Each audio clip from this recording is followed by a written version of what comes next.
ഞാൻ അതിന് കൊടുക്കുന്നത് അമ്മമാരുടെ ഉത്തരവാദിത്തമാണ്. അടുത്തെഴുതിയിരിക്കുന്നത് ഇവിടെ ഇരിക്കുന്ന അമ്മമാർ, അല്ലെ അമ്മമാരാകാൻ പോകുന്നവർ, കുഞ്ഞുങ്ങളെ, പ്രത്യേകിച്ച് പെൺകുഞ്ഞുങ്ങളെ പഠിപ്പിക്കേണ്ട ചില വിഷയങ്ങളാണ് 4 മുതലുള്ള വാക്യത്തിൽ എഴുതിയിരിക്കുന്നത്. അതെല്ലാവരും ഒന്ന് ശ്രദ്ധിക്കുന്നത് വളരെ നല്ലതായിരിക്കും. കാരണം ഇന്ന് കുടുംബ കലഹങ്ങൾ ധാരാളം ഉണ്ടായിക്കൊണ്ടിരിക്കുന്നു, ഡൈവോഴ്സുകൾ ധാരാളം ഉണ്ടായിക്കൊണ്ടിരിക്കുന്നു. അത് ഇല്ലാതാക്കണമെങ്കിൽ ഈ 2 വാക്യം ശ്രദ്ധിച്ചാൽ മതി.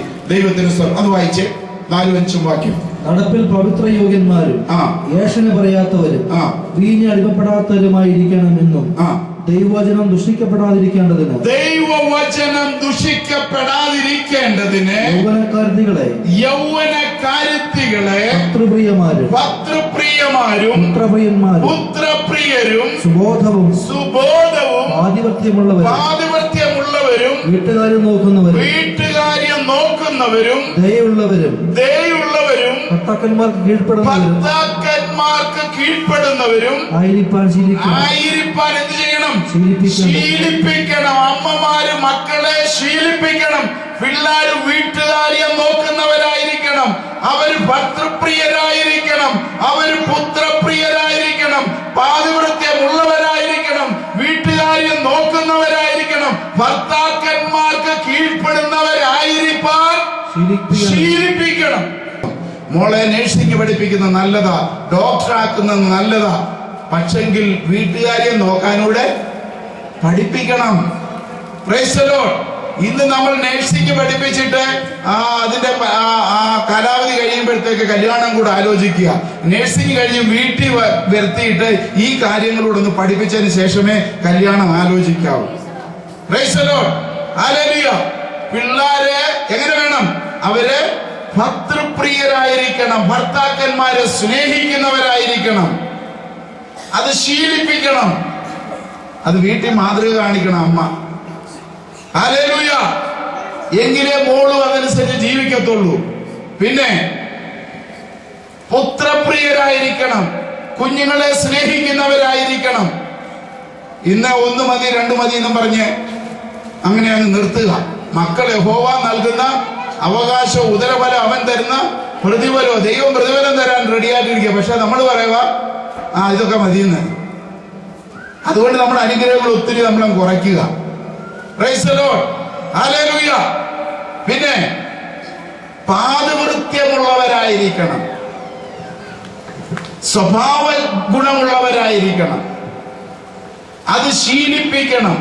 അമ്മായിയമ്മോട് എങ്ങനെ ഇടപെടേണ്ടത്, അമ്മായിയപ്പനോട് എങ്ങനെയാണ് ഇടപെടേണ്ടത്, അവരെ എങ്ങനെയാണ് സ്നേഹിക്കേണ്ടത്, വേറൊരു വീട്ടിൽ പോയാൽ എങ്ങനെയാണ് ജീവിക്കേണ്ടത്, അത് ശീലിപ്പിക്കണം. അമ്മമാരിത് പറഞ്ഞ് ശീലിപ്പിക്കണം.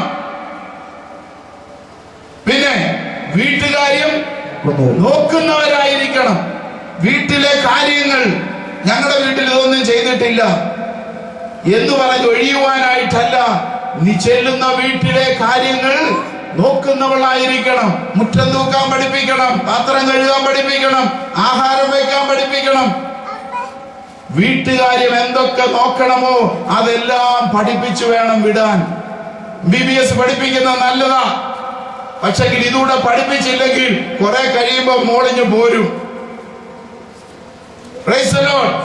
ഇന്ന് കേരളത്തിലാണ് ഇന്ത്യയിൽ ഏറ്റവും കൂടുതൽ ഡൈവോഴ്സ് നടക്കുന്നത്.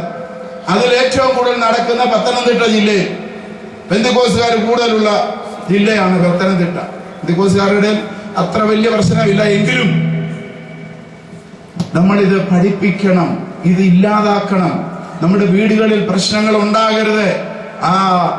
ഭാര്യയും ഭർത്താവും കൂടെ ഐക്യത ഉള്ളവരായിട്ട് നമ്മൾ ഒത്തിരി അനുഗ്രഹം പ്രാപിക്കാനായിട്ട്, അനുഗ്രഹം അനുഭവിക്കാൻ വിളിക്കപ്പെട്ടവരാ. ഭാര്യയും ഭർത്താവും കൂടെ കൈകോർത്തിരുന്ന് പ്രാർത്ഥിക്കുന്ന അന്തരീക്ഷം കുടുംബത്തിൽ ഉണ്ടാകണം. അതിന് ഭാര്യമാർക്ക് ഒത്തിരി ഉത്തരവാദിത്തമുണ്ട്. വീട്ടുകാര്യം നോക്കണം. ഭർത്തൃപ്രിയ ആയിക്കഴിഞ്ഞാൽ ഭർത്താവിനോട് വഴക്കുണ്ടാക്കാൻ പോകത്തില്ല. ഭർത്താവ് വഴക്കുണ്ടാക്കുന്ന ഭർത്താവാണ് എന്തോ ചെയ്യുമെന്നായിരിക്കും ഒരു ചോദ്യം. എന്തോ ചെയ്യണം? വഴക്കുണ്ടാക്കുന്ന ഭർത്താവിനെ കിട്ടിയാൽ വായിക്കാം. 1 പത്രോസിന്റെ ലേഖനം 1 മുതൽ വായിച്ചു. 3:20. ഭാര്യമാരെ നിങ്ങളുടെ ഭർത്താക്കന്മാർക്ക് കീഴടങ്ങിയിരിപ്പീൻ, അവരിൽ വല്ലവരും വചനം അനുസരിക്കാത്ത പക്ഷം ഭയത്തോടു കൂടിയ നിങ്ങളുടെ നിർമ്മലമായ നടപ്പ് കണ്ടറിഞ്ഞ് വചനം കൂടാതെ ഭാര്യമാരുടെ നടപ്പിനാൽ ചേർന്നു വരുവാനിടയാകും. അപ്പൊ ഒരു പുരുഷനെ ഭർത്താവായി സ്വീകരിച്ചു കഴിയുമ്പോൾ ഒരു ഭാര്യയ്ക്ക് ഒരു ഉത്തരവാദിത്തമുണ്ട്. ഈ മനുഷ്യനെ നന്നാക്കി എടുക്കേണ്ട ഉത്തരവാദിത്തം. അവൻ ആത്മീയനല്ലെങ്കിൽ അവനെ ആത്മീയനാക്കി കൊണ്ടുവരേണ്ട ഉത്തരവാദിത്വം ഭാര്യയുടെ മേൽ ദൈവവചനം ഏൽപ്പിച്ചിരിക്കുകയാണ്. നിങ്ങളുടെ നല്ല നടപ്പ് കണ്ടറിഞ്ഞ് വചനം കൂടാതെ ചേർന്ന് വരുവാനിടയാകണം. ഭാര്യമാർ ഭർത്താക്കന്മാരെ സ്നേഹിക്കണം, അവർക്ക് കീഴ്പ്പെട്ടിരിക്കണം, അവരെ ശുശ്രൂഷിക്കണം. അവര് ദേഷ്യപ്പെട്ടാൽ പകരം ദേഷ്യപ്പെടാനായിട്ട് പോകരുത്. അവര് പറയുന്നതിനനുസരിച്ച് ദേഷ്യപ്പെട്ട് കുടുംബത്തിൽ കലഹമുണ്ടാകും.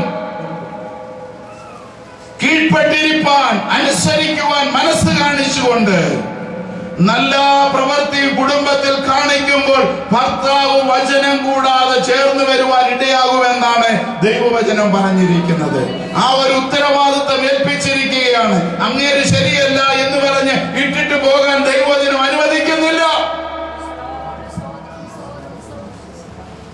Price the Lord, hallelujah. നമ്മുടെ ഇടയിൽ കുടുംബ കലഹം ഉണ്ടാകാൻ പാടില്ല. സഹിക്കുന്നവരായിരിക്കണം, ക്ഷമിക്കുന്നവരായിരിക്കണം, സ്നേഹിക്കുന്നവരായിരിക്കണം. തെറ്റ് ചെയ്തിട്ടാ അങ്ങനെ കാണിച്ചിട്ടാ ഞാൻ ദേഷ്യപ്പെടുന്നത് പറയുക. ക്ഷമിച്ചാ പിന്നെ പ്രശ്നം തീർന്നല്ലോ. മറ്റുള്ളവരുടെ കുറവുകളെ ക്ഷമിക്കുവാൻ ഇടയായി തീരണം. ഈ ഭർത്താവിനെ എനിക്ക് നേടണം. അതിന്റെ 7-ാം വാക്യം ഭർത്താക്കന്മാരോട് പറയുന്നുണ്ട്, അവരും ഭാര്യമാരും ജീവന്റെ കൃപയ്ക്ക് കൂട്ടവകാശികളാണ് എന്ന് പറഞ്ഞ ഈ ഭർത്താവും ജീവന്റെ കൃപയ്ക്ക് കൂട്ടവകാശിയാണെന്നറിഞ്ഞ് അദ്ദേഹത്തെ നേടിയെടുക്കുവാനുള്ള ഒരു ഉത്തരവാദിത്വം, ഒരു ചുമതലയുടെ ഭാര്യമാർ ഏറ്റെടുക്കുന്നത് നന്നായിരിക്കും. അവിടെ പ്രശ്നങ്ങൾ ഇല്ലാതാകുവാനായിട്ട് ഇടയായിത്തീരും. ദൈവവചനം നമ്മൾ അനുസരിക്കണം. Praise the Lord, hallelujah. എഫെസ്യ ലേഖനം 5-ാം അധ്യായം 22-ാമത്തെ വാക്യം മുതൽ വായിക്കുമ്പോഴും അവിടെയും ഭാര്യമാരോടാണ് പറയുന്നത്. ഭാര്യമാരെ, നിങ്ങളുടെ ഭർത്താക്കന്മാർക്ക് കീഴടങ്ങിയിരിപ്പീൻ. പിന്നെ ക്രിസ്തു സഭയ്ക്ക് രക്ഷിതാവായി തലയായിരിക്കുന്നത് പോലെ ഭർത്താവ് ഭാര്യയ്ക്ക് തലയാകുന്നു. ഭർത്താവ് ഭാര്യയ്ക്ക് ആരാണ്? തലയാവുന്നു. Praise the Lord, hallelujah. ആ റെസ്പെക്ട് എപ്പോഴും കൊടുത്തോണം. ആ ഉത്തരവാദിത്വം സ്ത്രീകൾക്കുള്ളതാണ്. ഭർത്താവ് എപ്പോഴും ഭർത്താവാണ്. അദ്ദേഹം കുടുംബത്തിന്റെ അല്ലെങ്കിൽ നിങ്ങളുടെ തലയാണ്, ആ കുടുംബത്തിന്റെ നാഥനാണ്. ആ ഉത്തരവാദിത്വത്തിൽ നിന്ന് ഒഴിഞ്ഞു മാറരുത്. അദ്ദേഹത്തിന്റെ ജീവിതത്തിൽ എന്തെങ്കിലും പാകപ്പിഴകൾ കണ്ടാൽ ഉപവസിക്കുവാൻ, പ്രാർത്ഥിക്കുവാൻ, ദൈവസന്നിധിയിൽ കൊടുക്കുവാൻ ഇടയായിത്തീരണം. എത്രയോ സ്ത്രീകൾ ഉപവസിച്ച് പ്രാർത്ഥിച്ച് കരഞ്ഞ് അനേക ഭർത്താക്കന്മാരെ നേടുവാൻ ഇടയായിട്ടുണ്ട്. മദ്യപാനികളെ, കുടുംബത്തിൽ കലഹമുണ്ടാക്കുന്നത്, അടിക്കുന്നവരെ, ഉപദ്രവിക്കുന്നവരെ ഒക്കെയും പണ്ട് സ്ത്രീകൾ സഹിഷ്ണുതയോടെ സഹിച്ചു. അവർ ഉപവസിച്ച് പ്രാർത്ഥിച്ചു നേടി. കഴിഞ്ഞ ദിവസം ഉപ്പുതറ കൺവെൻഷന് പോയപ്പോ അവിടുത്തെ സെൻട്രൽ പാസ്റ്റർ അമ്മച്ചിയെ പറഞ്ഞു, അമ്മച്ചി 12-ാമത്തെ വയസ്സിൽ രക്ഷിക്കപ്പെട്ടതാണ്. പക്ഷെങ്കിൽ ഒരു കത്തോലിക്കനായ കല്ലൂടിന്റെ കൂടാണ് കല്യാണം കഴിച്ചു വിട്ടത്. ഒത്തിരി കരഞ്ഞെന്ന് പറഞ്ഞു, ഒത്തിരി ഉപവസിച്ചു, ഒത്തിരി പ്രാർത്ഥിച്ചു. അദ്ദേഹത്തെ നേടുവാനായിട്ടിടയായി തീർന്നു. അവരുടെ മക്കൾ ഉപ്പുതറ സെൻട്രൽ പാസ്റ്ററിന്റെ ചരിത്രമാണ് ഈ പറയുന്നത്. Hallelujah, praise the Lord. അപ്പോൾ സഹോദരിമാരുടെ ഉത്തരവാദിത്വം മറന്നു പോകരുത്. അത് നിറവേറ്റുവാനിടയായി തീരണം. അത് നിങ്ങളെ ഏൽപ്പിച്ചിരിക്കുന്ന ഒരു ഉത്തരവാദിത്തമാണ്. നിങ്ങൾ ഭർതൃപ്രിയരായിരിക്കണം, പുത്രപ്രിയരായിരിക്കണം, പാതിവൃത്യമുള്ളവരായിരിക്കണം, വീട്ടുകാര്യം നോക്കുന്നവരായിരിക്കണം. മറ്റൊരു കാര്യം കൂടെ പറയാം. ഉപവാസ പ്രാർത്ഥന ഉണ്ടെന്ന് പറഞ്ഞ് വീട്ടിലെ കാര്യം നോക്കാതെ ഇങ്ങോട്ട് വരരുത്. വീട്ടിൽ ചെയ്യേണ്ട കാര്യങ്ങൾ, ഉത്തരവാദിത്തങ്ങൾ നിറവേറ്റിയിട്ട് വേണം വേദപുസ്തകം എടുത്തോണ്ട് ഇങ്ങോട്ട് വരാൻ. ഹല്ലേലൂയ. ഉപദേശമാര് പറയും എല്ലാരും വരണമെന്ന്. പക്ഷെ വീട്ടിലെ കാര്യം നോക്കേണ്ടത് നിങ്ങളുടെ ഉത്തരവാദിത്തമാണ്. വീട്ടിൽ വീട്ടുകാരിയെ നോക്കാതെ സമയം വന്നിരുന്ന് കൊട്ടിപ്പാടിയ ദൈവം പ്രസാദിക്കത്തില്ല. നീ അവിടെ ഇരുന്ന് നിന്റെ സുഖമില്ലാത്ത അപ്പനെയോ അമ്മയോ ഭർത്താവിനെ നോക്കുന്നതായിരിക്കും ദൈവത്തിന് പ്രസാദം.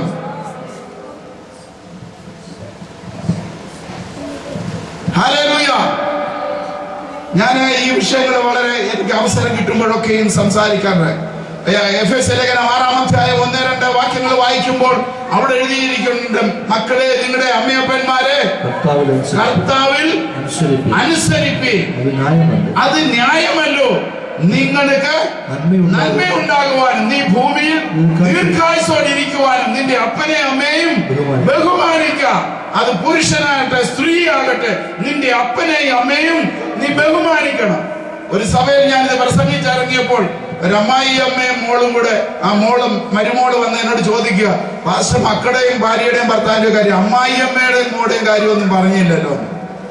അമ്മായി അമ്മയെ അമ്മയായിട്ട് കാണണം. നിന്റെ അമ്മയെ നീ എങ്ങനെ സ്നേഹിക്കുന്നു, ശുശ്രൂഷിക്കുന്നു, അതുപോലെ അമ്മായി അപ്പനോട് നിന്റെ ഹൃദയം മനസ്സരിവുള്ളതായിരിക്കണം. എന്റെ അമ്മയാണ്, ഇത് എന്റെ അപ്പനാണ് എന്നുള്ള നിലയിൽ ശുശ്രൂഷിക്കണം. അതുപോലെ മരുമോളോട് ഇതെന്റെ മോളാണ്, മോളെ എന്ന് വിളിക്കുവാൻ, അത് മോളായിട്ട് കാണുവാൻ ഇടയാകണം. സ്വന്തം മോൾ വീട്ടിൽ 8 മണി വരെ കിടന്നുറങ്ങിയാൽ പ്രശ്നമില്ല. മരുമോൾ 5 മണിക്ക് എഴുന്നേറ്റ് കാപ്പി ഇടണമെന്നുള്ള പിന്നെ അതിനുവേണ്ടി ആരും വഴക്കുണ്ടാക്കരുത്. നിന്റെ മോളെ കാണുന്നത് പോലെ നിന്റെ മരുമോളെ കാണുവാൻ ഇടയാകണം. നിന്റെ മോളെ 8 മണി വരെ ഉറങ്ങാൻ നീ അനുവദിച്ച മരുമോൾക്കും 8 മണി വരെ ഉറങ്ങാനുള്ള അനുവാദം കൊടുക്കണം. ഒരു പന്തിയിൽ 2 വിളമ്പ് വേണ്ട. നിന്റെ മോളെ കാണുന്നത് പോലെ മരുമോളെ കാണുവാനുള്ള ഒരു മനസ്സുണ്ടാകട്ടെ. Praise the Lord. ഹല്ലേലൂയ. ഈ സ്ത്രീകളാണ് സ്ത്രീകൾക്ക് എപ്പോഴും പാര വെക്കുന്നത്.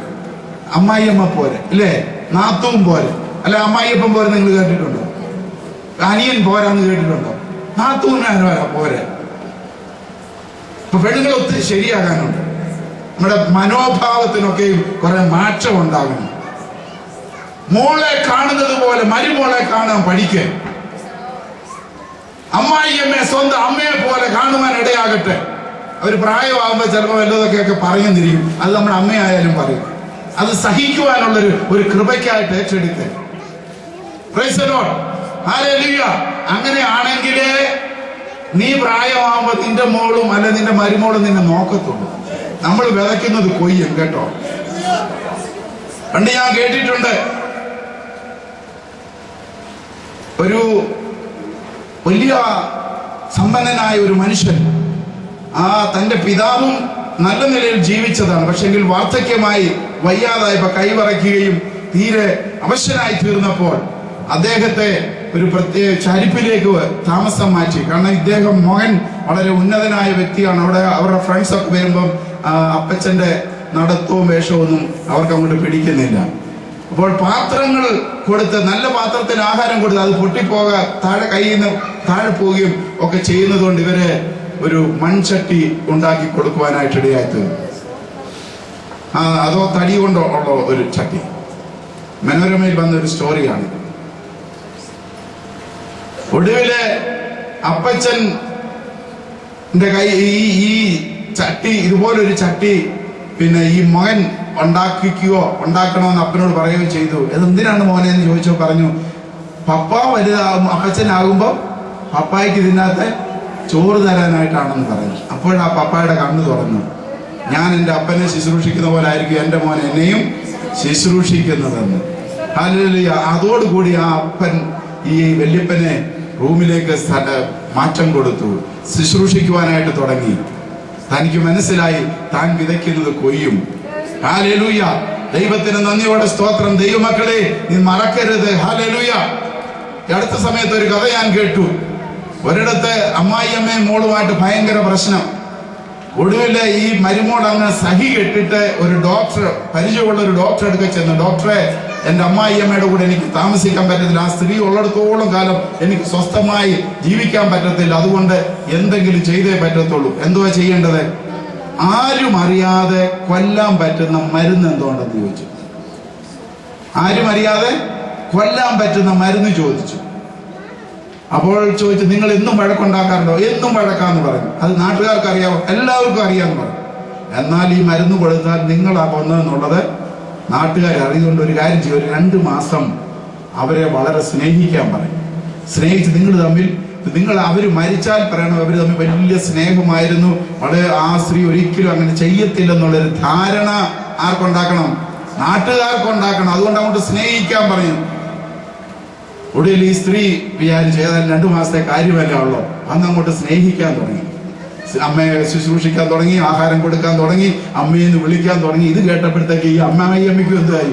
ഈ മരുമോളോട് അങ്ങ് സ്നേഹമായി. ഇവരും വളരെ സ്നേഹമായിട്ട് മോളെ വിളിക്കാൻ തുടങ്ങി. ഇവർ രണ്ടും കൂടെ അങ്ങ് ഭയങ്കര കമ്പനിയായി. ചുരുക്കി പറഞ്ഞാൽ അവിടെ വഴക്കില്ല, വയ്യാവേലിയില്ല. ഇവർ ഈ കൊല്ലുന്ന കാര്യവും ചാകുന്ന കാര്യവും ഒക്കെ അങ്ങ് മറന്നു. കുറെ നാൾ കഴിഞ്ഞപ്പോ ഈ ഡോക്ടർ ഇവിടെ ഈ സ്ത്രീയെ കാണുവാനായിട്ട് ഇടയായിട്ട് ചോദിച്ചു, മറ്റേ മരുന്ന് വേണ്ടായോ എന്ന് ചോദിച്ചു. ഇപ്പൊ കുഴപ്പമൊന്നുമില്ലെന്ന്. Hallelujah, praise the Lord. നമ്മുടെ ജീവിതത്തിൽ രൂപാന്തരം ഉണ്ടായാൽ എതിർ കക്ഷികളെയും മാറ്റിയെടുക്കുവാനായിട്ട് കഴിയും. ദൈവത്തിന് സ്നേഹം കൊടുക്ക്, സ്നേഹത്താൽ കീഴ്പ്പെടുത്ത്. നീ സ്നേഹം കൊടുത്ത് അമ്മായിയമ്മയിൽ നിന്നല്ല, അമ്മയിൽ നിനക്ക് മറുപടി കിട്ടുന്നില്ല, നിന്റെ കുഞ്ഞിൽ നിന്ന് ദൈവം നിനക്ക് അത് ഒരുക്കി തരും. നീ നന്മയിലേക്ക്, കരുണയുള്ളവർ ഭാഗ്യവാന്മാർ, അവർക്ക് കരുണ ലഭിക്കും. നിനക്ക് കരുണയുണ്ടെങ്കിൽ നിനക്കും കരുണ കിട്ടത്തുള്ളൂ എന്നുള്ളത് മറന്നു പോകരുത്.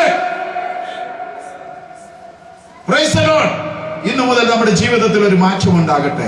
നമ്മുടെ കുടുംബത്തിൽ വഴക്കുണ്ടാക്കുവാൻ അനുവദിക്കല്ലേ. ഭർത്താവിനെ സ്നേഹിക്ക്, അദ്ദേഹത്തെ ശുശ്രൂഷിക്ക്. അദ്ദേഹം പറയുന്ന ചീത്ത കുറച്ച് നാൾ നീ കേക്ക്. പ്രാർത്ഥിച്ചിരുന്ന് ദൈവവചനമായി അങ്ങനെയല്ല എഴുതിയിരിക്കുന്നത്. നീ നിന്റെ നല്ല നടപ്പ്. ഈയിടെ ഞാനൊരു മീറ്റിങ്ങിന് എന്നപ്പോ കുറെ 2-3 സഹോദരിമാർ പ്രാർത്ഥിക്കാൻ, ഭർത്താവ് കൂടിയനാണ് ഉപദ്രവിക്കുക. ഞാൻ ഈ വാക്യം പറഞ്ഞു കൊടുത്തു, വായിക്കാൻ പറഞ്ഞു. 1 പത്രോസ് 3-ാം അധ്യായം വായിക്കാൻ പറഞ്ഞു. വായിച്ചിട്ട് അതുപോലെ അങ്ങ് ജീവിക്കാൻ പറഞ്ഞു. പ്രശ്നം തീരും. ഹല്ലേലൂയ, ദൈവത്തിന്റെ സ്തോത്രം. എല്ലാ മനുഷ്യരും നല്ലവരല്ല. പലരുടെയും ജീവിതത്തിൽ പല സ്വഭാവങ്ങളുണ്ടാകും. അവരെ നേടിയെടുക്കേണ്ട ഉത്തരവാദിത്വം സ്ത്രീകൾക്കാണുള്ളത്. നിങ്ങളുടെ നല്ല നടപടി, നിങ്ങളുടെ സ്നേഹമാണ് അവരെ മറ്റു സ്ത്രീകളിൽ നിന്ന്, മറ്റു സ്ഥലങ്ങളിൽ നിന്ന് അകറ്റിക്കൊണ്ടുവരേണ്ടത്. നിങ്ങൾ സ്നേഹം കൊടുത്താൽ അവരെങ്ങും പോകത്തില്ല. നിങ്ങൾ വഴക്കുണ്ടാക്കാനും ബഹളമുണ്ടാക്കാനും സമാധാനം കൊടുക്കാതെ ഇരിക്കുമ്പോൾ അവർ വേറെ വീടുകൾ അന്വേഷിക്കും, വേറെ വ്യക്തികളെ അന്വേഷിക്കും. ചിലപ്പോൾ കള്ളുകുടിച്ചെന്നിരിക്കും, വേറെ സ്ത്രീകളെ നോക്കിയെന്നിരിക്കും, അവരുടെ കൂടെ താമസിക്കാൻ ഇഷ്ടപ്പെട്ടെന്നിരിക്കും. അതിന്റെ കാരണം നിങ്ങളായിരിക്കും. നിങ്ങൾ സ്നേഹിക്കുക. അദ്ദേഹത്തിന്റെ ജീവിതത്തിൽ വന്നുപോയ കുറവുകളെ നിങ്ങൾ ക്ഷമിച്ചു കൊടുക്കുക. എന്നിട്ട് സ്നേഹിക്കുവാനായിട്ട് ഇടയാകുക. അവിടെ വലിയ രൂപാന്തരം ഉണ്ടാവാനായിട്ട് ഇടയായിട്ട് വേദപുസ്തകം പഠിപ്പിക്കുന്നു. നിങ്ങളുടെ നല്ല നടപ്പ് കണ്ടിട്ട് ഭർത്താക്കന്മാർ ഭാര്യമാരുടെ നടപ്പിനാൽ ചേർന്ന് വരുവാനിടയാകും. സഹോദരിമാരെ, നിങ്ങളുടെ ഉത്തരവാദിത്വം വലുതാണ്. നിങ്ങൾക്കൊരു മാതൃഹൃദയം ദൈവം തന്നിട്ടുണ്ട്. നിങ്ങൾക്ക് സ്നേഹിക്കാനുള്ള ഹൃദയം തന്നിട്ടുണ്ട്. ഹല്ലേലൂയ, ദൈവത്തിന് നന്ദിയോടെ സ്തോത്രം ചെയ്യുന്നു. അത് നിങ്ങൾ ഉപയോഗിക്കുവാനിടയായി തീരട്ടെ. എങ്കിലേ ഇവിടെ നമ്മൾ വായിച്ചതുപോലെ സാറായുടെയും ഒക്കെ മക്കളായി തീരുവാനിടയാകുള്ളൂ. 6-ാം വാക്യം എങ്ങനെയാണെന്ന് വായിച്ചത്? 5-6.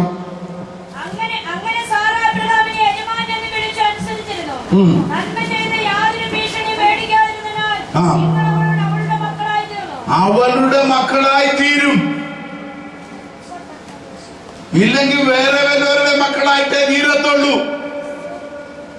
അവരുടെ മക്കളായി തീരണമെങ്കിൽ ഇതനുസരിക്കണം, ഭർത്താവിനെ സ്നേഹിക്കണം, കീഴ്പ്പെടണം.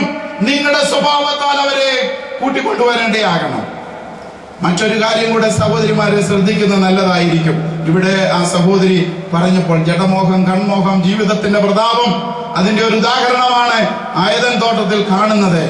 ആ ഫലം തിന്മാൻ, കാണാൻ ഭംഗിയുള്ളത് തിന്മാൻ നല്ലതുമെന്ന് കണ്ടു, ജ്ഞാനം പ്രാപിപ്പാൻ കാമ്യമെന്ന് കണ്ടു. അതിനകത്ത് ജഡമോഹവും കൺമോഹവും ജീവിതത്തിന്റെ പ്രതാപവും എല്ലാം അടങ്ങിയിട്ടുണ്ട്. എന്നാൽ ആ സഹോദരി ഒരു കാര്യം ചെയ്യണമായിരുന്നു. സർപ്പം ഈ ഉപദേശങ്ങൾ കൊടുത്തപ്പോൾ, അല്ലെങ്കിൽ പിശാചി ആലോചനകൾ കൊടുത്തപ്പോൾ, ഞാൻ എന്റെ ഭർത്താവിനോട് ആലോചിച്ചിട്ട് വന്ന് പഴം പറിക്കാമെന്നൊന്ന് തീരുമാനിച്ചാൽ മതിയായിരുന്നു. ഒരു ഒറ്റ വാക്ക് പറഞ്ഞാൽ മതി, അച്ചായൻ വരട്ടെ, അച്ചായൻ വന്നിട്ട് തീരുമാനിക്കുക. ഇന്ന് അനേക സ്ത്രീകൾ വീട്ടില് പല TV കാണുന്ന പരസ്യങ്ങൾ കണ്ടിട്ട്, അയ്യോ അത് നല്ലതാ, അത് ആ സാരി നല്ലതാ, ആ മെഷീൻ നല്ലതാ, അത് വാങ്ങിച്ച അതിനകത്ത്. ഞങ്ങൾ ഒരിക്കൽ ഈ ഉള്ളി അരിയുന്ന ഒരു മെഷീന് ഈ ഇതിനകത്ത് TV കാണുന്നത് ഓർഡർ ചെയ്തു. അതെല്ലാം വന്നപ്പോൾ അവര് കാണിക്കുമ്പോൾ ഇങ്ങനെ അങ്ങോട്ട് വെച്ചു കൊടുത്താൽ മതി, ഉള്ളിയൊക്കെ തന്നെ അരിഞ്ഞു പോകാം. ഞങ്ങൾ പിടിച്ച് ഞെക്കിയിട്ടും ഈ ഉള്ളി അരിയുന്നില്ല. ഇതിനകത്ത് കാണുന്നതെല്ലാം കാണാൻ ഭംഗിയുള്ളതാ, നല്ലതാണെന്നും പറഞ്ഞൊന്നും വാങ്ങിക്കാനായിട്ട് സ്ത്രീകളെ ഉത്സാഹിക്കരുത്. ഈ നെറ്റ്വർക്കുകാരും പല കച്ചവടക്കാരും ആണുങ്ങൾ വീട്ടിലില്ലാത്തപ്പോഴാ വീടുകളിൽ കയറി ഇറങ്ങുന്നത്. പെണ്ണുങ്ങളോട് പറയുന്നത് ഇതെന്ത് നല്ല സാധനം, ഇത് 10,000 രൂപയ കടയിലുള്ളത്, ഇപ്പം ഞങ്ങൾ 2,000-നാണ് കൊടുക്കുന്നത്, പക്ഷെ ഇതിന് 1,000 പോലും വെളിയിലില്ല. ഇത് കേൾക്കുമ്പോൾ ചില പെണ്ണുങ്ങൾ അങ്ങ് ഹാലിടും. ഇല്ലാത്ത പൈസ അയൽവക്കത്തു നിന്നെങ്കിലും വാങ്ങിച്ചു കൊടുക്കും. എന്നിട്ട് ഭർത്താവ് വരുമ്പോൾ ഞാനൊരു സാരി വാങ്ങിച്ചു കേട്ടോ, ഞാനൊരു സാധനം വാങ്ങിച്ചു, പൈസ എൻ്റെ ഇവിടുന്ന് ഞാൻ അങ്ങേപ്പുറത്തു നിന്ന് വാങ്ങിച്ചു. ഇങ്ങേരുടെ ബഡ്ജറ്റ് എല്ലാം തെറ്റുക. പിന്നെ ചിലരുടെ തടിയായിരിക്കും, പ്രശ്നമായിരിക്കും. ഭർത്താവിനോട് ആലോചിച്ച് ചെയ്യുവാൻ തക്കവണ്ണം ഇടയായി തീരണം. ഔവായിക്ക് പറ്റിയത് നിങ്ങൾക്ക് പറ്റരുത്. കാണാൻ ഭംഗിയുള്ളത് ഒത്തിരി മാർക്കറ്റുകളിലുണ്ട്, നല്ലതാണെന്ന് നമുക്ക് തോന്നും. പക്ഷെ അതിനെക്കുറിച്ച് ഒന്ന് അന്വേഷിക്കുമ്പോഴേ അതിന്റെ ദോഷവശങ്ങൾ അറിയത്തുള്ളൂ. ഈയിടെ ഒരു പത്രത്തിൽ ഒരു കാര്യം വന്നു. ഒരു പെണ്ണ് നഴ്സിംഗ് എന്നെ പഠിച്ചുകൊണ്ടിരിക്കുമായിരുന്നു. ഈ നമ്മുടെ കോട്ടയത്തിനടുത്ത് ചങ്ങനാശ്ശേരിയിലാണ്. അവിടെ രോഗിയായിട്ട് വന്ന ഒരു മനുഷ്യനെ ശുശ്രൂഷിക്കാൻ വന്ന ഒരു യുവാവുമായിട്ട് ഈ പെണ്ണ് സ്നേഹത്തിലായി. ഒടുവില് ഇവന്റെ കൂടെ ഒളിച്ചുപോയി. അവൻ കൊണ്ടുപോയി കുറച്ചു നാളെ കണ്ടിട്ട് ഇവളെ ഉപദ്രവിക്കാൻ തുടങ്ങി. കാണാൻ നല്ല യോഗ്യനായിരുന്നു. ആദ്യമൊന്നും ഒരു കുഴപ്പമില്ലായിരുന്നു, സ്നേഹമായിരുന്നെന്ന് അതിനകത്ത് എഴുതിയിരിക്കും. മനോരമ വന്ന ന്യൂസാണ്. പക്ഷെ പിന്നീട് അവന്റെ സ്വഭാവം മാറി. കാണാൻ കൊള്ളാവുന്നതിന്റെ ഒന്നും പുറകിന് പോകരുത്. നിന്റെ അപ്പനും അമ്മയും ആലോചിച്ച് തരുന്നത് മതിയെന്ന് വെക്കാൻ. ഹല്ലേലൂയ. കാണുന്നതിന്റെ എല്ലാം പുറകിന് പോകാൻ ഇടയാകരുത്. നമുക്ക് തോന്നുന്നത് നല്ലതാണെന്ന്, അതിന്റെ പിന്നിലെ ചതി നാം മനസ്സിലാക്കണം. ഏതൻ തോട്ടത്തിൽ പറ്റിയ ചതി തന്നെ ഇന്നും അനേകർക്ക് പറ്റിക്കൊണ്ടിരിക്കുകയാണ്. ചിലരുടെ സംസാരം കേട്ട് കഴിയുമ്പോൾ, ഇടപെടൽ കണ്ടു കഴിയുമ്പോൾ കാഴ്ചയിലൊക്കെ യോഗ്യനാ, നല്ലതാ, പക്ഷെ അതിന്റെ പിന്നിൽ വലിയ ചതി ഉണ്ടെന്നുള്ളത് മനസ്സിലാക്കുക. നിന്റെ അപ്പനോടും അമ്മയോടും ആലോചിക്കാതെ നിന്റെ വിവാഹത്തെ കുറിച്ചോ അങ്ങനെയുള്ള കാര്യങ്ങളെ കുറിച്ചോ നീ ഒരു തീരുമാനം എടുക്കരുത്. അതിന്റെ പിന്നിൽ ചതിയുണ്ട്. Praise the Lord. ഹല്ലേലൂയ. അപ്പോൾ സ്ത്രീകൾ പാതിവൃത്യമുള്ളവരായിരിക്കണം, വീട്ടുകാര്യം നോക്കുന്നവരായിരിക്കണം, ഭർതൃപ്രിയരായിരിക്കണം, പുത്രപ്രിയരായിരിക്കണം. നിങ്ങളുടെ നല്ല നടപ്പ് കണ്ടറിഞ്ഞ് ഭർത്താക്കന്മാർ ചേർന്ന് വരുവാനിടയാകണം. ഇനി മേലെ ഭർത്താവിനെ കുറ്റം പറയരുത്. നിങ്ങളുടെ കുഴപ്പം കൊണ്ടാ ഭർത്താവ് വഷളായി പോകുന്നത്. അതിന്റെ ഉത്തരവാദിത്വം നിങ്ങൾ ഏറ്റെടുക്കണം. Price the Lord. അങ്ങനെ ശരിയല്ലെങ്കിൽ ഉപവസിച്ച് പ്രാർത്ഥിയില്ല, നിങ്ങളോട് സ്നേഹമായിട്ട് ഇടപെട്ട് നോക്കുക. ഞാൻ ഈയിടെ ഷാലോം ടിവിയിൽ ഒരു മനഃശാസ്ത്ര കൗൺസിലുകാർ സംസാരിക്കുന്ന ഒരു കള്ളുകൂടിയനായ ഭർത്താവിന്റെ കംപ്ലൈന്റുമായിട്ട് ഒരു സഹോദരി ചെന്നപ്പോൾ ആ സഹോദരിയോട് അവര് പറഞ്ഞത്, ഇയാൾ കുടിച്ചിട്ട് വരുന്ന കാണുമ്പോഴത്തേക്ക് ഇവർക്ക് അങ്ങ് ദേഷ്യം വരുമ്പോഴത്തേക്ക് അവിടെ അങ്ങോട്ട് രണ്ടും കൂടെ ഭയങ്കര അടിപിടിയും ബഹളവുമാണ്. ഇയാളെ സഹിക്കാൻ പറ്റുന്നില്ല. അപ്പൊ പറഞ്ഞ് ഇനിയും കുടിച്ചിട്ട് വരുമ്പോഴേ പറയണം, അച്ഛാ നീ കുടിക്കരുത്, ഇവിടെ ഇരുന്ന് കുടിക്കാം, ഞാനിവിടെ കൂടാന്ന് പറയും. ഒരു കുപ്പി വേണേ അവിടെ വീട്ടിൽ വാങ്ങിച്ചു വെച്ചാൽ ഇവിടുത്തുണ്ട്, നാളെ ഷാപ്പിൽ നിന്ന് കുടിക്കണ്ട, ഇവിടെ വന്ന് കുടിക്കാമെന്ന് പറഞ്ഞു. പിറ്റേ ദിവസം വന്നപ്പോഴത്തേക്ക് ഇവര് 2 ഗ്ലാസ്സും ഒക്കെ കഴുകി വെച്ച് കുറച്ച് ഇറച്ചിയൊക്കെ ഉണ്ടാക്കി ഒരു കുപ്പി കള്ളുമായിട്ട് അവിടെ ഇരുന്ന് ഈ ഭർത്താവിന് ഒഴിച്ചു കൊടുത്തു. അദ്ദേഹത്തെ സ്നേഹിക്കാൻ തുടങ്ങി. ആദ്യമൊക്കെ അയാൾ കുടിച്ചു, പക്ഷെങ്കിൽ അയാളുടെ സ്വഭാവത്തിന് മാറ്റം വന്നു. ഇവരുടെ സ്നേഹിച്ച്, നമുക്ക് നിർത്തരുതോ, ഇത് അഴുക്കല്ലേ, വേദപുസ്തകത്തിൽ വിപരീതമല്ലേ, നമ്മുടെ കുഞ്ഞുങ്ങൾക്ക് ഇത് മാതൃകയല്ലല്ലോ, ഇത് ചായന് നിർത്തരുതോ എന്ന് അവരൊഴിച്ചു കൊടുക്കുമ്പോൾ ഈ ഉപദേശം പറഞ്ഞുകൊണ്ടിരുന്നു. അങ്ങേരെ രക്ഷപ്പെടുവാൻ ഇടയായിത്തീരുന്നു എന്നാണ് അതിന്റെ അവസാനമായിട്ട് പറയുന്നത്. Price the Lord. നമ്മൾ പോസിറ്റീവായിട്ട് അതിന് ഓരോ കാര്യങ്ങളെ കാണുവാനായിട്ട് ഇടയായിത്തീരട്ടെ. എല്ലാത്തിനും എതിർക്കുവാനായിട്ട് ഇടയാകരുത്. ചില പ്രത്യേകിച്ച് ഈ പാസ്റ്റർമാർക്കൊക്കെ ഉള്ളൊരു പ്രശ്നമാണ്. പാസ്റ്റർ വേറൊരു സഹോദരിയോട് സംസാരിക്കുന്ന കാണുമ്പോൾ പ്രശ്നമാണ്. ഈ കുടുംബങ്ങളിൽ പ്രശ്നം ഉണ്ടാക്കിയിട്ടുള്ളൊരു കാര്യമാണ്. പാസ്റ്റർമാരും സഹോദരിമാരും ഇല്ലാതെ ഒരു വീട്ടിൽ പോകരുത്, ഒറ്റയ്ക്ക് പോകരുത്. സഹോദരിമാരെ കൂടെ കൊണ്ടുപോകും. അപ്പൊ അവരുടെ കുറെയൊക്കെ ടെൻഷൻ അങ്ങ് ഒഴിഞ്ഞു മാറും. Price the Lord. ഹല്ലേലൂയ. നിങ്ങൾ സ്നേഹം കൊടുത്ത് സ്നേഹം വാങ്ങിക്കുവാൻ ഇടയായി തീരട്ടെ. നിങ്ങളുടെ സംസാരം കൊണ്ട്, നിങ്ങളുടെ പ്രവൃത്തി കൊണ്ട് ഒരിക്കലും ഒരു ഭർത്താവ് അകന്നു പോകുവാൻ ഇടയാകരുത്. അതുകൊണ്ട് ഇന്നു മുതൽ നിങ്ങളുടെ ജീവിതത്തിൽ ഒരു മാറ്റം ഉണ്ടാകട്ടെ. ഈ മീറ്റിങ്ങിന് വന്നതുകൊണ്ട് നിങ്ങളുടെ സ്വഭാവത്തിന് ഒരു മാറ്റം ഉണ്ടാകട്ടെ. നിങ്ങളുടെ ഭർത്താവിനോടുള്ള മനോഭാവത്തിന് മാറ്റം ഉണ്ടാകട്ടെ. നിങ്ങളുടെ അമ്മായിയമ്മയോടുള്ള മനോഭാവത്തിന് മാറ്റം ഉണ്ടാകട്ടെ. നിങ്ങളുടെ അമ്മായിയപ്പനോടുള്ള മനോഭാവത്തിന് മാറ്റം ഉണ്ടാകട്ടെ. നിങ്ങൾ ദൈവത്താൽ അനുഗ്രഹിക്കപ്പെട്ടവരായി തീരട്ടെ. ദൈവവചനം നിങ്ങൾ അനുസരിക്കുക. ദൈവത്തിന്റെ അനുഗ്രഹം നിങ്ങൾക്ക് പ്രാപിക്കുവാനിടയായിത്തീരും. എനിക്ക് അനുവദിച്ച സമയം കഴിഞ്ഞതുകൊണ്ട് ഞാൻ ഇവിടെ ഇരിക്കാനായിട്ട് ആഗ്രഹിക്കുന്നു. തീത്തോസ്, നമ്മൾ തീത്തോസിന്റെ ലേഖനം 2-ാം അധ്യായമാണ്. ഹല്ലേലൂയ. അതിന്റെ 1 മുതൽ 5 വരെയുള്ള വാക്യങ്ങൾ സഹോദരിമാർ വായിക്കുക, അതനുസരിക്കുക. ഭർത്താക്കന്മാരെ സംബന്ധിച്ചിടത്തോളം 1 പത്രോസിന്റെ ലേഖനം 3-ാം അധ്യായം 1 മുതലുള്ള വാക്യമാണ്. ഈ 2 ഭാഗങ്ങൾ നിങ്ങൾ വീട്ടിൽ പോയി ചിന്തിക്കുകയും ഹല്ലേലൂയ സ്തോത്രം, അത് നിങ്ങളുടെ ജീവിതത്തിൽ പ്രായോഗികമാക്കുകയും ചെയ്താൽ നിങ്ങളുടെ ജീവിതത്തിലെ, കുടുംബത്തിലെ പ്രശ്നങ്ങൾക്ക് പരിഹാരമുണ്ടാകും. അനുഗ്രഹീതമായ കുടുംബജീവിതം നയിപ്പാനിടയായി തീരും. സഹോദരിമാര്, നിങ്ങൾ അനുഗ്രഹിക്കപ്പെട്ടവരായി തീരട്ടെ. ഈ വചനങ്ങളാൽ ദൈവം നമ്മെ സഹായിക്കട്ടെ.